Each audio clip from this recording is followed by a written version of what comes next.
श्रीमद् भगवद गीता ज्ञान यज्ञ प्रवचन क्रमांक 288 अध्याय 7वां ज्ञान विज्ञान योग और श्लोक क्रमांक 8। जय महाकाल। आज 16 फरवरी है। आज से उज्जैन नगरी में होने वाले अपने महामृत्युंजय महायज्ञ की पूर्णाहुति के ठीक 372 दिन शेष है। जय महामृत्युंजय महायज्ञ। ओम त्र्यंबकं यजामहे सुगंधिं पुष्टिवर्धनम् उर्वारुकमिव बन्धनान् मृत्युर्मुक्षीयमामृतात् समस्तजनकल्याणे निरतं करुणामयं नमामि चिन्मयं देवं सद्गुरुं ब्रह्मविद्वरम् वसुदेवसुतं देवं कंसचाणूरमर्दनम् देवकी परमानंदम कृष्णं वंदे जगद्गुरुम्। ओम तत्सत्। भगवान श्री कृष्ण परमात्मा अपनी विभूतियों के बारे में कह रहे हैं। अब इस 9वें श्लोक में भगवान ने अपने को मिलने के 4 स्थान बताए हैं। 4 स्थान तो कौन कौन से, आइए हम उसे सुनते हैं। पुण्यो गंधः पृथिव्यांच तेजश्चास्मि विभावसौ जीवनं सर्वभूतेषु तपश्चास्मि तपस्विषु। च पृथिव्यां पुण्यः गंधः, पृथ्वी में पवित्र गंध मैं हूं।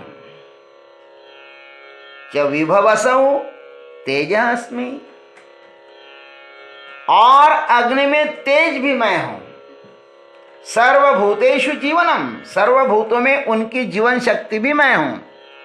तपस्विचु तपस्मि, और तपस्वियों में तप भी मैं हूं। आइए इस पर हम लोग चिंतन करते हैं। च पृथिव्याम पुण्यः गंधः,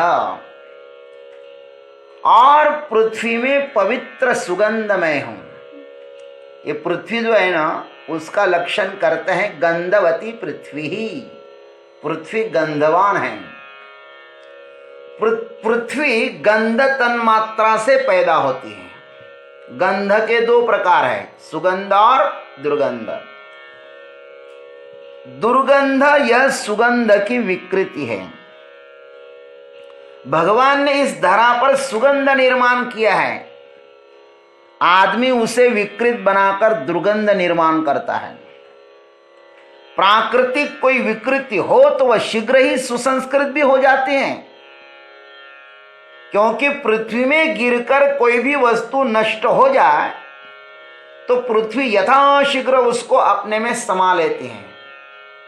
किंतु आदमी सीमेंट पर प्लास्टिक में गंदगी करे तो वह प्रदूषण फैलाता है, जल्दी नष्ट नहीं होता। भगवान को पवित्रता बहुत ही अच्छी लगती है। उसका भी एक नाम पवित्र है, पवित्राणाम पवित्रयो। इसलिए स्वयं पवित्र रहकर एवं अपने निवास स्थान को पवित्र रखकर हम परमात्मा का दर्शन कर सकते हैं।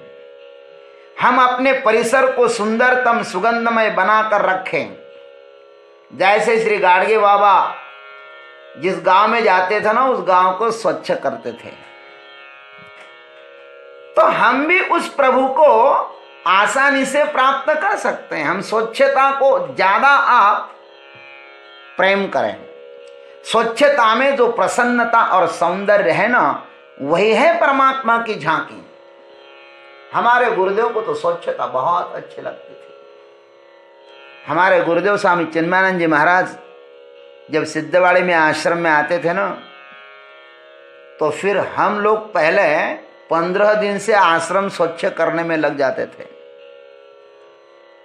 पता नहीं जब वो गाड़ी से नीचे उतरेंगे कि किचन की तरफ जाएंगे कि मंदिर की तरफ जाएंगे कि सत्संग हॉल की तरफ जाएंगे और उनको यदि कोई कचरा दिखाई देना तो फिर महाराज हम लोगों की खटिया खड़ी कर देते थे। बहुत स्ट्रिक्ट भी थे, बहुत प्रेमल भी थे, बहुत कृपालु भी थे। उनके पास सब झांकियां थी। महाराज अपने शिष्यों को बहुत अच्छी तरह से वे प्रशिक्षण देते थे। उनका रहना, उनका चलना, उनका बोलना। भाग्यवान है हम कि ऐसे महान गुरुदेव का दर्शन कर सकें। उनको स्वच्छता बहुत प्रिय है।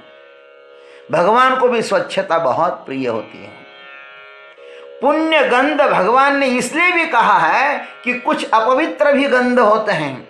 आजकल चोर लोग भी सम्मोहन पैदा करने वाला गंध साथ लेकर घूमते हैं और लोगों पर उसका प्रयोग कर उन्हें बेहोश करते हैं। ऐसे गंधों पर अब ज्यादा संशोधन हो रहा है, जो उत्तेजना पैदा करें, मन को प्रसन्न करें।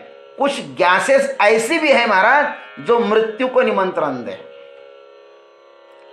ऋषभ देव जी के शरीर का सुगंध 40 कोस फैलता था। वे एक ही जगह बैठकर अपनी सब क्रिया करते थे। वे इतने पवित्र थे कि दुर्गंध भी उनका सुगंध हो गया। तस्य पुरीश सुरभि सौगंधवान वायु तम देशम 10 योजनम समन्ता सुरभि चकार। सुखदेव जी महाराज लिखते हैं, संतों के शरीर से भी विशिष्ट सुगंध निकलता रहता है, जिसके कारण उनके सन्निकट लोग आने लगते हैं और उनके सन्निकट आकर के वैर भाव भी भूल जाते हैं। महाराज गोस्वामी जी ने लिखा है, देखी शैल प्रसन्न मन भयउ माया मोह सोच सब गयउ। उस पर्वत को देखते ही गरुड़ जी का मोह जाता रहा और मन प्रसन्न होने लगा। देखी परम पावन तव आश्रम गयऊ मोह संशय नाना भ्रम। तुम्हारा आश्रम देखते ही संशय भ्रम मोह जाने लगे। जो दुर्गंध के आदि होते हैं उन्हें पवित्र सुगंध का कोई ज्ञान नहीं होता। सुगंध यह चीज बहुत व्यापक है। पशु पक्षी सर्व प्राणी जगत इसी गंध के कारण एक दूसरों को परस्पर जानते हैं। आजकल तो कुत्तों को पुलिस डिपार्टमेंट बहुत ही अच्छी तरह प्रशिक्षित करता है कि वे चोरी का, हत्या का सुराग लगाएं। श्वान पतक का काम ही चोरी का सुराग लगाना होता है। वे तो महाराज कुत्ते में जो घ्राण शक्ति है, सुगंध ग्रहण करने की शक्ति है, उनको बहुत विकसित करता है। वृक्षों में भी अनेक तरह का सुगंध है, हजारों वृक्ष जातियां हैं, किंतु सुगंध अलग अलग है। वैसे ही हमारे शरीर के भी अलग अलग सुगंध है। काम, क्रोध, लोभ, मोह, मद, मत्सर आदि जब हमारे हृदय में जागते हैं ना, तो भीतर अलग अलग ग्रंथियां खुलती है। काम वासना जागे तो अलग ग्रंथियां खुलती है, क्रोध जागे तो अलग ग्रंथियां खुलती हैं, लोभ जागे महाराज तो अलग ग्रंथियां खुलती हैं। कोई अहिंसक है तो अहिंसा की ग्रंथि खुल जाती है।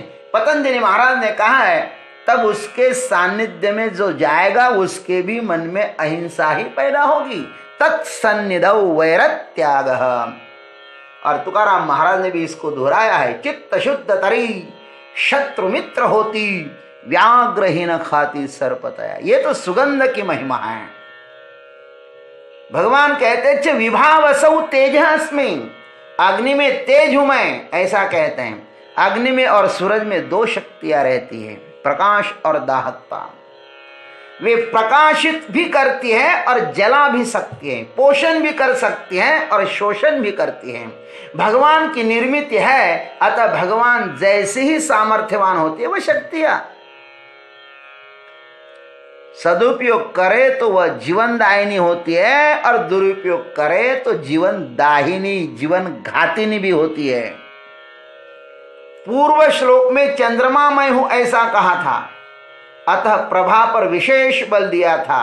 अब केवल अग्नि कहते हैं, मैं अग्नि हूं। अतः यहां पर दाहकता ग्रहण करना चाहिए। अग्नि ही आत्मा, अग्नि की जो आत्मा दाहकता है ना, वह मैं हूं। साधक को भी अग्नि स्वरूप परमात्मा को पाना हो तो स्वयं में दाहक शक्ति को धारण कर अपने दुर्गुणों को उसमें जलाएं। पावक जैसा पावन बने, पावक जैसा हल्का होवे, पावक जैसा ऊर्ध्वगामी होवे और पावक जैसा सर्वभक्षी होकर भी उससे पृथक रहे। पावक जैसी पावनता जब साधक में आ जाती है ना, तब उसके लिए अग्नि देवता का द्वार खुल जाता है। प्रभु के पास जाने के अनेक द्वार है। हमें चुनना है कि हमारे लिए कौन सा द्वार सुगम है, किस द्वार से हम आसानी से प्रवेश कर सकते हैं। भगवान कहते सर्वभूतेषु जीवनम, सब भूतों में जीवन मैं हूं, जिसके कारण हम जीवित रहते हैं। यह शरीर क्रियाशील रहता है, वही तो जीवन है। भगवान कहते हो मैं हूं। बहुत बड़ी बात भगवान ने यहां पर कही है। लोगों का यदि इस बात पर विश्वास बैठ जाए कि अपने शरीर में परमात्मा ही है, तो इस शरीर को ही वे देवालय बनाएंगे। निस्संदेह बनाना चाहिए महाराज, निस्संदेह बनाना चाहिए इसको देवालय, क्योंकि श्री कृष्ण ने स्वयं घोषणा की है कि मैं जीवन हूं। इस चेतना माने जीवन के कारण ही समस्त भूत प्राणी जीवंत है और अपना अपना व्यवहार करते हैं। इस चेतना के हम 5 विभाजन कर सकते हैं। अप्रकट चेतना, सुषुप्त चेतना, अर्धजागृत चेतना, जागृत चेतना और पूर्ण चेतना। आइए संक्षिप्त इस पर कहते हैं, प्रसंग ही आया है। अप्रकट चेतना किसको कहते हैं? वे पत्थरों में भी उस परमात्मा का अस्तित्व हमें दृष्टिगोचर होता है। पत्थरों में भी अस्थि भाव वहां पर भी है, किंतु वहां पर जो चेतना है ना, सो अप्रकट चेतना है। पत्थरों में उस परमात्मा का जीवन अप्रकट होता है, अतः हम पत्थरों को अप्रकट चेतना कहेंगे। सुषुप्त चेतना, वृक्ष लता वनस्पति आदि में जो चेतना माने जीवन है ना, वह सुषुप्त जीवन है। वृक्ष आदि में भी जीवन बह रहा है, हर पत्ती हर फूल हवा में झूल रहा है। इसका अभिप्राय ही यह है कि भीतर जीवन विद्यमान है, चैतन्य विद्यमान है। अर्ध जागृत चेतना, पशु पक्षियों में जो चेतना है ना, वो अर्ध जागृत चेतना है। मनुष्य के जैसी प्रत्येक भावना उनमें होती है। उनमें काम भी होता है, क्रोध भी होता है, मोह मद मत्सर आदि षड विकार होते हैं। वे भी भावना आदि का अनुभव करते हैं। प्रकृति प्रदत्त कला भी उनमें है। वे भी सुंदरतम निवास, सुंदरतम घर बना देते हैं महाराज। हर मौसम में अलग अलग घर। हम तो एक ही घर बनाते हैं, हमारे पूर्वजों ने जो घर बनाए उसमें रहते हैं। खैर हमारी बात छोड़ दो। वे भी दूसरों की भावनाओं का आदर तिरस्कार करते हैं। पशु पक्षियों में सब कुछ है, लेकिन वे अर्ध जागृत ही है, पूर्ण जागृत नहीं है। तीसरी चेतना है जागृत चेतना। मनुष्य में जो जीवन बह रहा है वह जागृत चेतना है। मनुष्य के पास पूर्ण बुद्धि है, वह चाहे तो उसका उपयोग कर सकता है। मनुष्य ही इस संसार में जाग सकता है। बहुत से जागे हैं, हम भी जाग सकते हैं। हमारे संबंध दीर्घ काल तक टिकते हैं महाराज। हम नित्य नूतन भौतिक आविष्कार कर सकते हैं और हम कर भी रहे हैं। जागने के लिए ही यह मानव देह मिला है। अब सब शास्त्रों ने, संतों ने मनुष्य को जागने के लिए कहा है कि हे मनुष्य उत्तिष्ठत जाग्रत प्राप्य वरान निबोधत। उठो जागो, उठा जागे भारे आता, उठ जाग मुसाफिर भोर भाई अब रैन कहाँ जो सोवत है। अतः भगवान कहते हैं मैं मनुष्य में जागृत जीवन हूं। पांचवी चेतना है ना पूर्ण चेतना। ईश्वर में पूर्ण चेतना होती है, वह सदैव जागृत है। उसमें कोई भी और कभी भी बेहोश नहीं आ सकती। वह समस्त संसार का कर्ता धर्ता हरता है। वह सदैव पूर्ण है। उसका थोड़ा भी आलस्य ब्रह्मांड के विनाश के लिए कारणीभूत होगा। वे स्वयं कहते उत्सिदेयु रिमे लोका न कुर्याम कर्म चेदहम। जिसके कारण हम है ना, वह जीवन भी ईश्वर ही है। इसलिए जीवनम सर्वभूतेषु ऐसा कहा भगवान ने। अब कहते तपस्विषु तपः अस्मि, तपस्वियों में जो तप है, तेजस्विता है, सो मैं हूं, ऐसा कहते हैं। इस घोषणा से तपस्वी के अंतिम स्थिति का पता चलता है। आदमी अपना संपूर्ण जीवन जिसको समर्पित कर देता है वह वही हो जाता है। भगवान को जानने की साधना करो तो भगवान हो जाओगे, और संसार प्राप्ति की साधना करो ना तो संसारी बन जाओगे। आज का आचरण हमारा अंतिम कदम होता है। जन्म घेने लागे वासने चा संगे, या बोलते हैं ना, जैसी वासना होती ना, अंते या मति सा गति, ऐसा कहा है। संसार को प्राप्त करना हो तो परमात्मा को कुछ कष्ट तो करना ही होगा ना। संसार को प्राप्त करना हो या परमात्मा को प्राप्त करना हो तो कुछ तो कष्ट करना ही होगा। बिना कष्ट से क्या मिलता है यहाँ पे। संसार के कितने ही उच्च पद के शिखर पर बैठ जाओ, बहुत बड़े धनी हो जाओ, बहुत बड़े मिनिस्टर हो जाओ, कुछ भी हो जाओ, किंतु वहां से अंततः पतन ही होगा, क्योंकि संसार में कोई भी पद सुरक्षित नहीं है। कितने कष्ट से उस सर्वोच्च पदासीन हो जाओ ना महाराज, किंतु वह नाशवानी है, सब पद नष्ट होने वाले हैं। परमात्मा पद प्राप्त करने के लिए भी कुछ तो कष्ट सहन करना ही पड़ता है। भगवान से मिलना आसान नहीं, कुछ कष्ट उठाना पड़ता।